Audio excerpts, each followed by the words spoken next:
Check the mic and make sure it sound right, boys.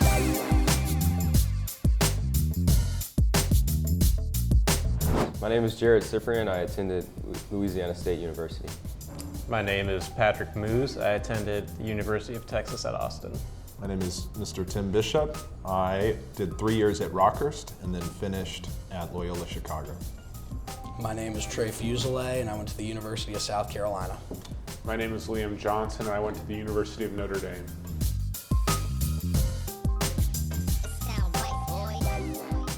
I'd say the freedom, the amount of free time you have. You know, you go to class and you're like, oh, I have one class today. How am I going to fill my day? And coming from Jesuit, where you have these free periods and stuff, I had buddies who went to schools where, you know, public schools, you're not given any free time. So it was good to kind of know, like, oh, if I have this, I can use it in a way to be productive. Yeah, I think I was surprised by how easy it was compared to Rockhurst High School, where, yeah, there was free time, and the assignments were a little bit easier, the rigor was a little bit different, and that was surprising to me.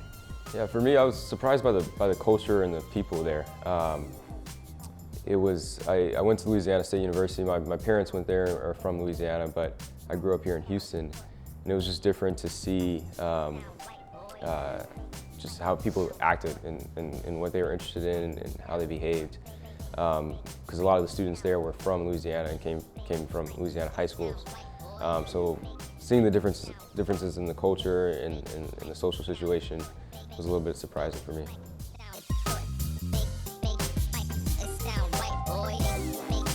For me, when it really started to feel like home was probably towards the end of the first semester and really towards in the second semester my freshman year. That's when it started to feel like home, because you get into a routine finally. You have your friend groups kind of picked out by that point, so you're able to go out and do stuff with them. So that's when it started to feel like home for me. I think for me, it felt like home since I was 5 years old. My dad went to Notre Dame, and growing up in the suburbs of Chicago, you go there all the time because it's an hour and a half away. So when I got in, I knew that that's where I wanted to go, and I'd been going there my whole life. And so to have this home away from home already, and then to be there full time, made an easier transition. I'm sure there's some guys here who will go to A&M whose parents went to A&M, or go to UT whose parents went there. Maybe it's Notre Dame, wherever it is. If you've been going to a university or college growing up, it can already feel like home before you even get there. And so that when you're there, it makes that transition that much easier, like it was for me.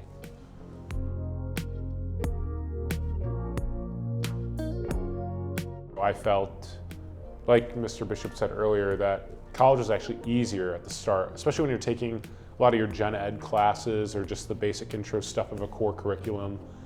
Yeah, some of those can feel almost repetitive of stuff you may have taken junior or senior year of high school if you took an AP class and those credits don't transfer over or whatever it may be. And then by junior and senior year, when you're getting further and further into your discipline that you've decided to study, there's newer content, more difficult content, longer papers. I had to write a thesis my senior year that was a 72-page paper. So stuff like that can be difficult, but for the first 2 years, I actually was surprised at how easy even a place like Notre Dame felt. That's academically very rigorous, obviously, but I mean, I had to take a science class and took elementary cosmology. And when you see a bunch of athletes in a class, you might know, okay, this might be a little bit easier than a graduate level theology course you take your senior year. Freshman year especially, it felt very easy in terms of the rhythm. It also exposed for me the areas in which I was underprepared and maybe had failed to invest myself as a high school student, especially in reading and writing. And my junior year of college is when I really learned to love reading and love writing. And it was kind of a moment for me of realizing that I had not worked very diligently until that point to read or write, and that I had a lot of catching up to do. So I was prepared and unprepared at the same time.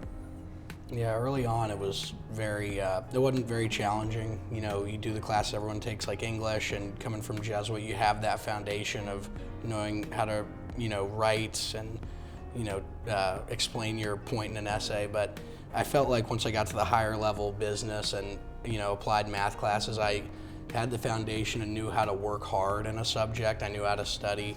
And even if I, had doubt and felt like something was too challenging, I knew how to really dig in and get the best out of what I could do.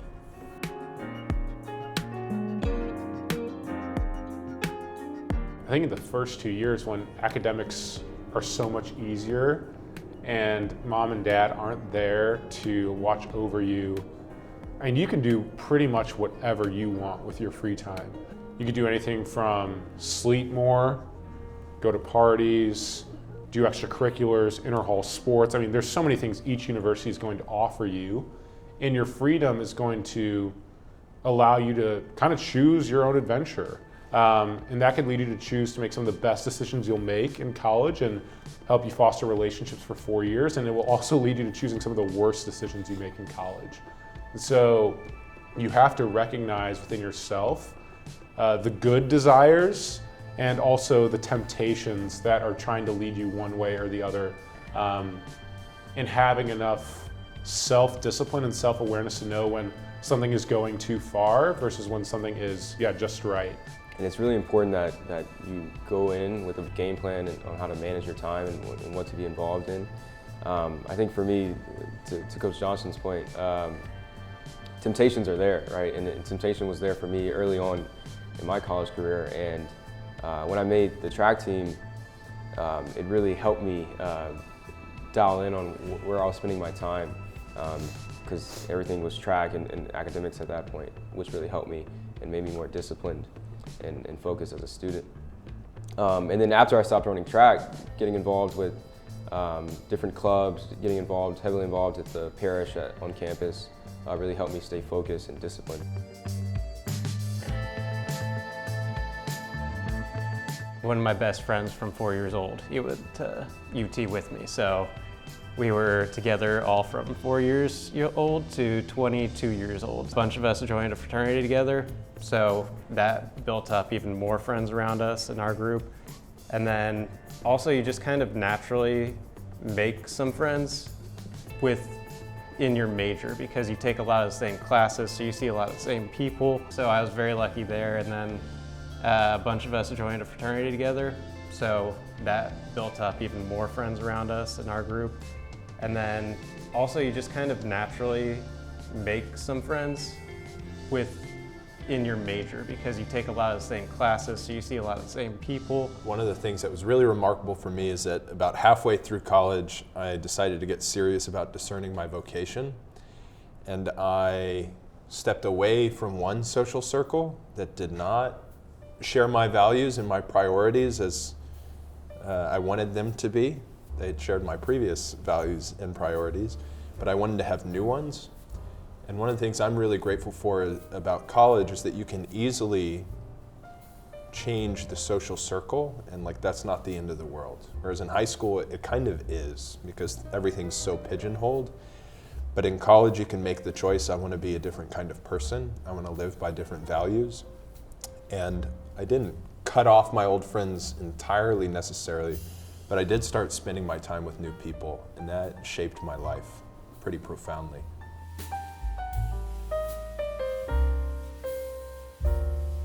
I would say authenticity. I would encourage myself to be authentic. I think leaving high school and going to college, there's this temptation to craft the new self that's actually a false self. In this transition of saying, I can be who I want to be, not who the guys I went kindergarten through 12th grade have seen me be for the past 12, 13 years, whatever it is, but I now have the opportunity to meet all these new people and be the Liam I want them to see, rather than being the authentic Liam that God has created me to be. And luckily, I was in a formation program that helped me to actively discern who that authentic true self was. And I recognize 99.9% of you guys are not going to be in that. But if you have these friends around you or these brothers around you who are committed to helping you grow as the man you want to be, you can go into college saying, no, I'm going to be authentically me, rather than build a facade the first 2 years that by your junior year will get broken down in one way, shape, or form. And then you can then realize it. And sometimes it takes falling to pick yourself back up and to grow on that road. But if I could tell myself right now one thing, it'd be authentic.